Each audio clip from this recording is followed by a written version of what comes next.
What's going on, everybody? Alonzo here with GulfCoastSmoke.com, and today we're going to talk about how we set up our Weber Smoky Mountain. I've had enough questions, enough comments from people asking why I set it up the way I set it up, how I set it up the way I set it up, and I do want to talk about a few things. So for example, I used to use my water pan, and then I started putting foil over my water pan. Now I don't use it at all sometimes. I'm going to tell you why, and we're going to go over some of the features of the Weber Smoky Mountain. This is not sponsored. I am not in any way affiliated with Weber, but I do truly feel like the Weber Smoky Mountain is one of the best smokers that you can get for the money.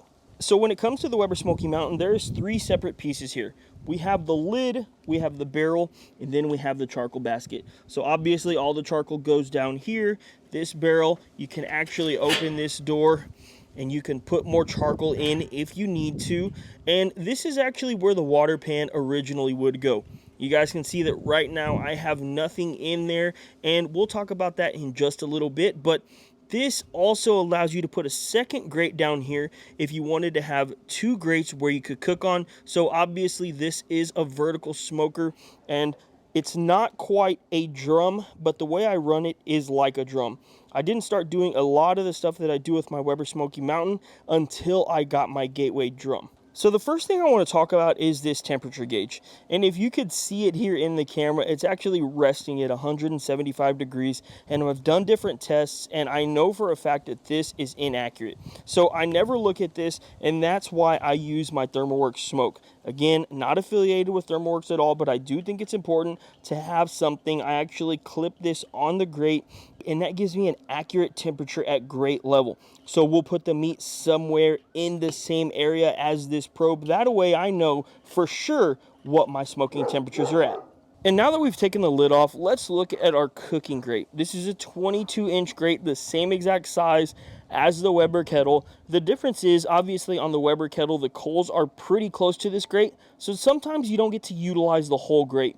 For example, you guys know I do a lot of two-zone cooking, so typically I would only have half of this grate where I feel like it's safe cooking or smoking temperatures. Even with the slow and sear, you have to take off a large chunk of this in order to get that smoking temperature. So because this is set up as a vertical smoker, you do get to utilize this whole cooking grate, and I think that that's really good. I think this is plenty, especially for a mid-sized family. I really think that the 22-inch Weber Smoky Mountain is really good. I have heard a lot of people say that they like the 18 better because the 22 takes a lot of charcoal, which I don't disagree with to an extent. I used to really think that it took a lot of charcoal, but we'll talk about it in a little bit, how I think I've kind of found a good way that you can use this Weber Smoky Mountain and you don't have to use nearly as much charcoal. Now we'll take off the cooking grate, and you can see there's a few notches in here, and I was talking about it earlier. So this notch at the bottom, hopefully you guys can see it. I'll touch it in a few different areas. This is where the water pan used to go, and I literally do not own that water pan anymore. We threw it away. So now the reason I like to use this as a vertical smoker with nothing in there is because I think a lot of that great barbecue flavor comes from when you're cooking and you get those fat drippings right on the coals, and it causes a little bit of smoke and a little bit of flare-ups. There's a large amount of space in between this, and you're typically not going to burn anything. And for me, I have a deflector plate that I got from Gateway Drum Smoker that I'll set right on top if I'm cooking something, for example, like chicken. So with chicken, I do want a little bit of that fat to hit the coals and cause some of those flare-ups, but it's also really scary because chicken can get out of hand really, really quickly. Same thing with bacon. So I'll put this deflector plate in if I feel like it's necessary, if I feel like I'm worried about the flames actually coming up and hitting the meat, but that has actually never happened. I do utilize this sometimes if I do want to run a water pan. So the cool thing about this is that you still can get that great barbecue flavor here, and if you wanted to, you can throw in a pan that you could pick up at your local Walmart, costs $2, and this can be your water pan. You can use it over and over and over, and it costs no money at all.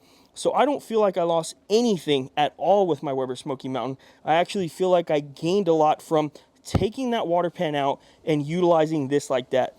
Now, I will leave a link for this deflector plate. Again, I got it from Gateway Drum Smokers, and it does fit perfectly in this Weber Smoky Mountain. And I think I just honestly got lucky, because I didn't even realize that I wanted to do this until I got the Gateway drum, until I saw the way I could set this up. Now on to the third part of our Weber Smoky Mountain. This is the charcoal basket. So you can see that it's a ring here that you can move. And then I have a charcoal grate at the bottom.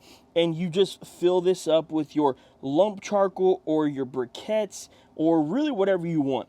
I prefer briquettes when it comes to the Weber Smoky Mountain because it smokes a lot more evenly. And I've just gotten really efficient at utilizing briquettes in the Weber Smoky Mountain. We use B&B briquettes only, and we use the B&B wood chunks, so we just found a really good way to make this thing run. Speaking of making it run, there's just so many different ways that people do this. The way that I set my Weber Smoky Mountain up is exactly like this. So the Weber Smoky Mountain has 3 vents at the bottom. I've been using mine for years, and I never open more than just one of these vents. Well, I'm kind of lying, because I used to open all 3, but over time, like I said, I've learned this enough to know that I only want to keep one of my vents open. And there's a reason for that. So number one, these vents are intakes. So they're going to allow oxygen into your fire, making it larger, or if you control the vents properly, it's just going to make it to where it purrs for a long time. Now, the second reason I like to do this is because I do what I call a double burst smoke method. I need to come up with a better name for it, but realistically, I think that's exactly what it is. And let me talk about that with you. So we're not actually going to smoke anything today, so this is just an example, but I would typically fill this up about halfway. Halfway is going to get me minimum an 8-hour smoke. That's why I do not think that the 22 is a charcoal hog by any means anymore. Now, when I first got this thing, I was using a full bag of charcoal, and it was overloaded in here, and it was most definitely overboard. But now I'll spread these out, get them about halfway full, and then I'll put one piece of wood right in the middle, and then I'll put my second piece of wood right at my one open vent. And what that allows me to do is it allows me to force my fire to burn a specific way. The only way that this fire is going to burn is from the middle toward the open vent. So I start my fire in the middle, kind of like the minion method, except for I call this my double smoke burst or whatever, and it's just going to run towards this next piece of wood. So you'll see it start here, and then it runs this way, and then it actually burns outward to the rest of the charcoal. The thing I found sometimes with the minion method is when this charcoal burns outwards, sometimes if it gets out of control, it gets way too many coals lit, and then it's just really hot. I have to shut all of the vents down, and then I'm really in a bad spot with my cook. So this way, I can start my temps really low, and I can adjust as I need. So if I want to, I can open these vents all the way, or I can check them back in order to hold the temps steady for a really long time. Now, if you guys want to do something like reverse sear, I've done that too, where I'll actually get my cooking grate in the end, and I'll put it right here. It sits right on top of this charcoal basket, and it works out really well. We actually, for our 1,000 subscriber video, we did 2 Wagyu tomahawks, and I'm going to pull some footage of that where I actually seared the steaks right over this. So in a sense like that, the minion method might be really good for you, but overall, I think the double burst method is really good. You're not going to lose control of your temps. It's not going to get out of hand. And realistically, I just have messed with it so much that I think that's the way to do things. And now I wanted to talk about the few things that I wish were a little bit better on this smoker, but keep in mind, this is a $400 smoker, and you could probably get it on Facebook Marketplace for around $200 or even $150. Obviously, I wish that the thermometer was a little bit better, but because I have my ThermoWorks smoke, it really doesn't end up being a big deal for me. Another thing is, I did buy an aftermarket door. Because when I got it, the door that was on it was really, really flimsy, and I noticed that a lot of smoke was leaking out. So I can't remember the company that I got this from, but I'll put a link down below where I got this stainless steel door that fits like a glove, and it actually retains the smoke in there, and I really think that it's helped me out a lot with my cooks. Also, when it comes to the thickness of the metal, it's really not that thick at all. So when it's really cold, sometimes it gets hard for me to get this thing up to temp. I've actually seen people wrap their Weber Smoky Mountains with fire blankets in order to kind of insulate them so they can get those temps a little bit better when it's in very cold conditions. I live in South Texas, so it never really gets too cold, but I have noticed that sometimes it does get a little bit harder to control the temps when it's very, very cold and I'm trying to climb. Other than that, I really have no complaints about the Weber Smoky Mountain at all. And one of the last things that I'll recommend is keeping this thing clean.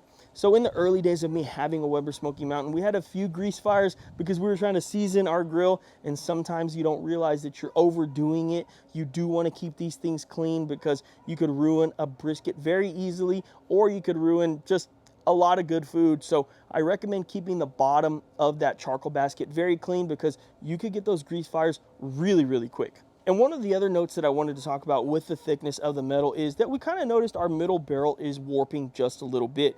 It makes it a little bit harder to put on the charcoal basket, but we haven't run into any big issues yet. And again, I've had this thing for around 4 years and it's really worked like a charm. And another thing I'll let you guys know is if you think that the 22-inch is too big for you, they have an 18-inch and they have a 14-inch. So just pick which one is best for you and your family. The 22 is what I wanted because we use this at comps. We use it a lot to feed friends and family, and it works out really perfect for us. Don't be afraid to get the 22. I promise most of the times I've bought smokers, I've bought grills, and I always buy them a little bit smaller because I don't think I need the biggest one, and I instantly regret it. I always wish I would have went bigger. I don't think there's very many people that regret going bigger rather than going smaller, so just keep that in mind when you're looking at these. And that's all there is to it on the Weber Smoky Mountain 22-inch model. I tried to be really detailed on this video, but I also don't want to go overboard because then it can get too long because I could start talking about the Weber Smoky Mountain for too long.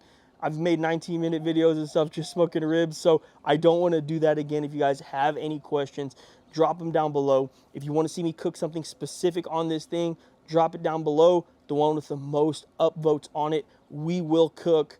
And honestly, this thing is a rib cooking machine. The best ribs I've ever made always come off the Weber Smoky Mountain. It's consistent. The only thing I do is change my flavor profiles, but it always nails the tenderness. It is so easy. I could get ribs done in 3.5 hours and they come out perfect every single time. The Weber Smoky Mountain is my favorite smoker. Listen carefully, my favorite smoker. The Weber kettle is always going to be my favorite cooker. It's going to be number one forever and ever and ever. At least I think. Unless something comes in and knocks it out of the way, I'll be glad to talk about that. As always, I really appreciate you guys tuning into this video. Thanks, and we'll see you on the next one.